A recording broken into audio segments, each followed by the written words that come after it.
Good morning, everyone. This is Leanne from Of Love and Shiplap and the founder of Sublimation Graphics and Tutorials here on Facebook. If you're joining us on YouTube, be sure to come join our Facebook group. You'll find that link in the video description and at the end of this video. And of course, if you're joining us live on Facebook, don't forget to subscribe to our YouTube channel so that you can easily find all of our videos after they are live. Today I'm going to be showing you guys a pretty basic design tutorial, so to speak, using Inkscape.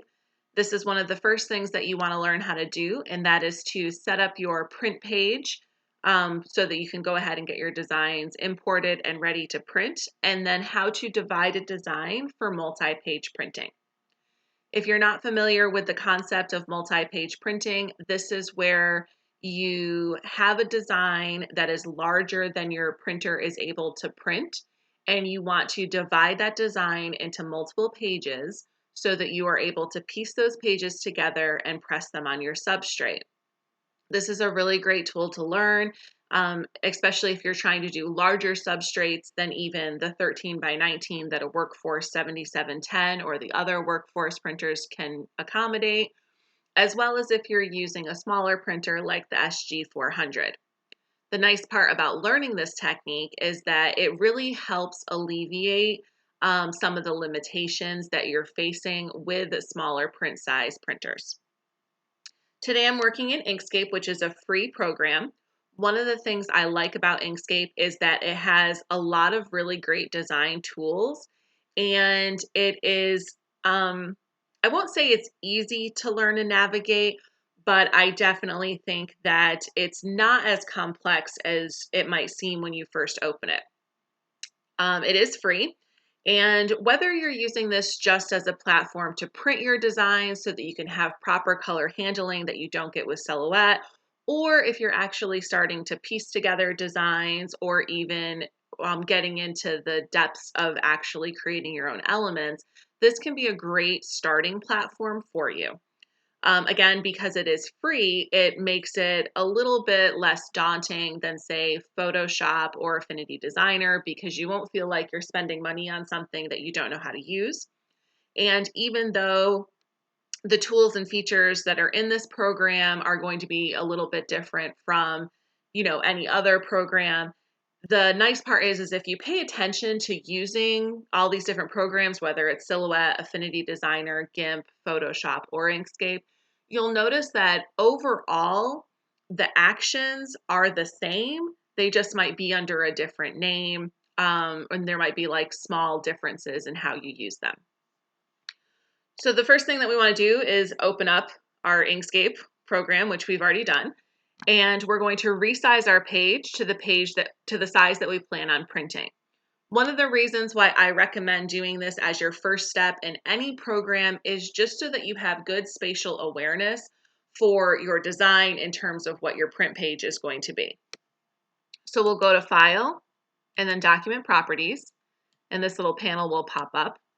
You'll notice that our rulers on either side are in millimeters, and you can actually change that right here in your drop-down menu. Typically, if I'm doing a design, like actually creating a design, I use pixels. But today, since we're just trying to organize this for printing, I'm going to switch it to inches. And you'll notice our ruler did change. And now we'll go ahead and select our page size from the list. I'm going to be sizing this all for an 11 by 17, which is our ledger/tabloid size. And you can, of course, also enter a custom size if you need to in this custom size box. You just go ahead and hit the red X, and you are ready to go. The next thing that I'm going to do, just so it's a little easier for you guys to see, is head over here to our right tool panel and click on the magnifying glass that has the page, the full-size page in the center. And that allows it to zoom in and center on the page. Now, the next thing you want to do is import your design. We'll go to File and then Import. Today, I find that doing this tutorial is easiest using a design that's for a doormat because those are relatively large. So I'll go ahead and import that design. As you can see, it's much bigger than our workspace, which is okay because we're going to resize it. Now, if you needed to import multiple designs, so you could print multiple things on one page at a time, if you were doing smaller designs, you would just, once again, after you resize one, you'd go to File and Import, and then select your next design and arrange them on your page to print. So very easy to print multiple designs on a page. To resize this, we can either use our toolbar at the top where it has our sizes, or we can just click on our little toggle arrows and go down. I skewed the aspect just a little bit, so I'm going to adjust that. It should be just about 24 inches wide and 12.5 inches tall, roughly. Normally I would go right ahead and enter in the exact amounts in here, but because I'm doing this on a live video, I'm not going to do that because hitting those number keys will switch the screens that you guys are viewing. So the next thing that we want to do is go ahead and use our rectangle tool, which is just like it shows, rectangle tool. And whenever you hover over a tool, there's a little word blurb that pops up and tells you what it is. And that definitely will make it a little easier as you're learning to navigate different programs. So we're going to click on the one that says Create Rectangles and Squares. And we're just going to click and drag to create one. Now, the idea here is that each one of the rectangles that we are going to create is representative of the page that we are printing. This will help us get a good idea of where the pages are going to overlap and how many pages that we will need. So depending on what page size you're printing, you can adjust this rectangle to be that size. Keep in mind that you have to account for the margins of your page. So for this one, we're going to do, let's see, we're doing just about 10.5 inches wide by 16.5 inches tall. Because we, again, are using an 11 by 17 page and we need to make sure that we account for the printer's margins. I would be printing this on a Workforce 7710, and with a Workforce 7710 in mind, there is a print margin of roughly 1/4 of an inch all the way around. So our rectangle needs to be on top of our design because we're going to be using the clipping feature to achieve this. But before we do that, we need to duplicate this and line it up so that we can see how many pages we're going to have. So we'll right click on our rectangle and select duplicate. And you'll see that it did a little snapping where it went to the edge. That's okay, but that's not what we want for this because we want to make sure that we have a little bit of an overlap for our substrate. It doesn't need to be a lot. You can see if you look at this, at our ruler at the top, this is probably about 1/4 of an inch or a little more of an overlap. And like I said, you really don't need a lot. You can trim off any excess anyway, so it's not really a big deal. We still have not successfully covered our design, so we're going to go ahead and duplicate this again. And bring it on over, and I'm just using my arrow key to shift that just a little bit. Again, because of those snapping guides. Now I'm going to zoom out so you can get a better idea of what we're doing here. All right, so we're going to click and drag to highlight everything here, and we're going to duplicate our entire section. We'll just move it off out of the way. And we want to duplicate the number of times as we have pages. So we have 3 rectangles here that represent our 3 pages that we will be printing. So we need to duplicate this 2 more times so we have 3 full copies. So we'll go ahead and right click and hit duplicate again, and we'll just move that one over there. Now the next thing that we're going to do is we're going to remove 2 of the rectangles and leave one in place. I find it easiest just to go left to right, just like you would if you were reading. So we'll go ahead and select those 2. We can just click and drag to select them and delete because we do not need them. Now we're going to click and drag and make sure that we get the rectangle and our design in our selected area. And then what we will do is go to Object, Clip, and Set. And just like that, we've created our first page. Now this page is ready to be printed. All we would need to do is center it on our page. And actually, if you click over here on Align and Distribute, you can select your item and then you can align it from different aspects. So right now it says relative to selection area, but we could also select page, and then we would just choose to center it on the X and Y axis, and it would be ready to print. Oops. So I'm just going to move this off for a second and show you that show you that two more times now. So now we'll go to our second one. We already printed our first page, so we'll remove that one. Oops, went a little too far down. Sorry about that. And we're going to remove that last page as well. And again, we can just go right ahead and delete these.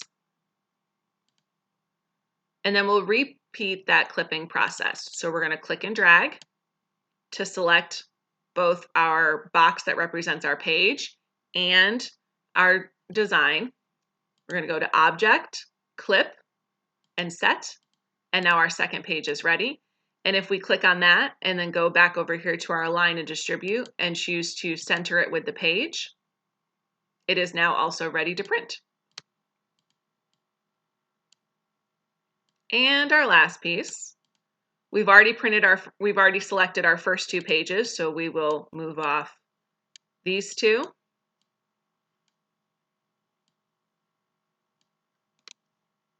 And just delete them so there's no confusion. Click and drag to make sure we have selected both of our representative page rectangle and our design. Object, Clip, and Set. And our third piece is ready to go. Now, to print your design from Inkscape, you're only going to be able to print what's on the actual page here. And all you'll need to do is go to File and then Print. Choose your selected printer and you are ready to go. You might need to update the preferences, which you can also do here. Now, if you find that you are facing an issue with getting Inkscape to print the right size page, because sometimes this is a problem, what you can do is just go ahead and export your design. And of course, if you made your design, you would want to export it as well. So in order to export, you click on your design or design segment in this case, and then you can go right here to where it says Export PNG Image, and you can choose from Page, Drawing, Selection, or Custom. Right now, because I have this selected, it has the selection chosen, but if I unclick it, I can select Page, and it will export everything that is on the page. If I went with Drawing, it would export everything that's in this document. So if this was, you know, one whole piece and it was larger than just the print page, it would export just the graphic itself. You'll then go ahead and click on Export As and choose the file where you would like it to go, and then click on Export for it to be completed. I'm not going to do that just because, you know, it's pretty easy to follow. Well, I guess I will do it. Sorry. Export As. And then you can just choose where you want that to go. And we'll say this is Dogs Part 2. So if you wanted to export this as a PNG and then print it from, you know, Photoshop or something similar, you can do that this way. Now it's not exported yet. All that was setting the file name, and then you hit the export. So I know that throws some people off. I've seen people be confused about how to export a graphic or a document here, but that is how you do it. If you want to save your working document, then you would go to File and Save As, and then just save this as, it'll be a vector file. So as you can see, doing the print page setup and dividing your graphic in Inkscape is relatively quick and easy. And I promise you it is painless. I know this is a very basic thing to learn, but it's still something a lot of people struggle with. If you have questions, be sure to leave them in the comments. I've also provided the link to the video where it shows you how to line up your designs, line up your print pages and press them. in the video description. Thank you so much for joining us, and I hope you guys have a great rest of your day.